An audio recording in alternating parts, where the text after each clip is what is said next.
وعلیکم السلام ورحمۃ اللہ وبرکاتہ۔ دیکھیے، داڑھی کا معاملہ جو ہے وہ خالص واجبی سنت کا معاملہ ہے۔ رسول اکرم صلی اللہ علیہ وسلم کے جو بھی فرامین ہیں ان میں داڑھی کو مکمل رکھنے کا حکم دیا گیا ہے۔ اللہ کے نبی صلی اللہ علیہ وسلم کا فرمان ہے قص الشوارب وعف اللحى، کہ مونچھوں کو تراشو اور داڑھی کو معاف کرو۔ تو اس سلسلے میں راجح بات یہی ہے کہ داڑھی کو کاٹنا جائز نہیں ہے، بلکہ داڑھی رکھنا واجب ہے۔ بعض لوگ علامہ البانی رحمۃ اللہ علیہ کے یا بعض دوسرے علماء کے فتوے سے استدلال کرتے ہوئے یہ بات کہتے ہیں کہ داڑھی کاٹی جا سکتی ہے۔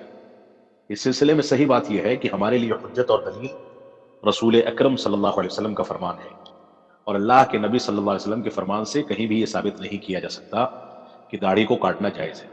علامہ البانی رحمۃ اللہ علیہ نے یا دوسرے بعض علماء نے ایک مشت داڑھی آ جانے کے بعد ایک مشت سے زائد جو داڑھی ہوتی ہے اس کو کاٹنے کی بات کہی ہے، جو کہ اس کے بعد انسان شہرت میں یا ریاکاری میں داخل ہو سکتا ہے۔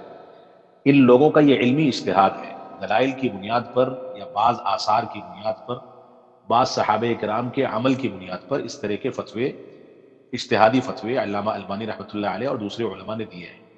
لیکن یہ بات تو حتمی ہے کہ داڑھی رکھنا واجب ہے، کاٹنا جائز نہیں ہے۔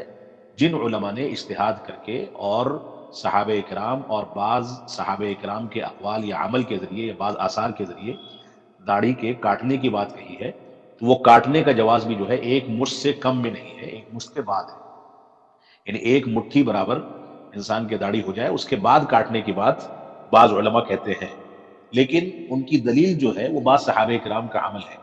حدیث کے ذریعے سے، رسول اکرم صلی اللہ علیہ وسلم کے عمل کے ذریعے سے جو صریح بات ہم کو ملتی ہے وہ یہی ہے کہ وعف اللحى، داڑھی کو معاف کر دو۔ ایک مجھ سے کم داڑھی اگر ہے تو اس کو کاٹنا یا ٹرم کرنا یا بالکل تھوڑی تھوڑی داڑھی رکھنا، اس کی گنجائش شریعت اسلامیہ میں بالکل نہیں ہے۔ بعض لوگوں نے ایک مشت کے بعد کاٹنے کی بات کہی ہے، بعض لوگ مکمل رکھنے کی بات کہتے ہیں، اور راجح بات یہی ہے کہ مکمل رکھی جائے گی، مکمل رکھنا واجب ہے، کاٹنا جائز نہیں ہے۔ جن لوگوں نے اجتہادی بنیادوں پر ایک مشت کے بعد کاٹنے کا جواز پیش کیا ہے وہ صحابہ کرام کے بعض آثار کے ذریعے سے ہے، لیکن اس میں بھی شدید اختلاف ہے، اور راجح بات یہی ہے کہ کاٹنا جائز نہیں ہے۔ اور جو لوگ بالکل تھوڑی تھوڑی رکھتے ہیں ان کا استدلال بالکل غلط ہے، نہ شریعت سے میل کھاتا ہے، اور حقیقت یہ ہے کہ اس طرح کا عمل غلط ہے، غیروں سے مشابہت ہے۔ جو اغیار ہیں ان کے طریقے پر یہ داڑھی جو ہے، اس طریقے کی داڑھی کا کوئی جواز نہیں ہے۔ انسان کو کسی عالم کے عمل کو پیش کر کے کہ فلاں عالم اس طرح کی داڑھی رکھتا ہے لہذا رکھنا جائز ہے، فلاں کا ایسا فتویٰ ہے لہذا رکھنا جائز ہے، یہ سلفی اور جماعت اہل حدیث کے علماء کی شان نہیں ہے۔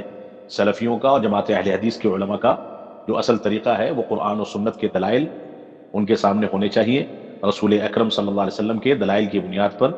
اصل بنیاد یہی ہے کہ داڑھی مکمل رکھی جانی چاہیے، اور اگر اختلاف کی بنیاد پر کوئی ایک مشت کے بعد داڑھی کاٹنے کے بارے میں ان علماء کے فتووں کو لیتا ہے جنہوں نے اجتہادی فتوے دیے ہیں، تو بھی ایک مشت سے پہلے کاٹنے کی کوئی گنجائش موجود نہیں ہے، اگرچہ ایک مشت کے بعد کاٹنے والی بات بھی جو ہے وہ کمزور ہے، اور اصل یہی ہے کہ مکمل داڑھی رکھنی جانی چاہیے۔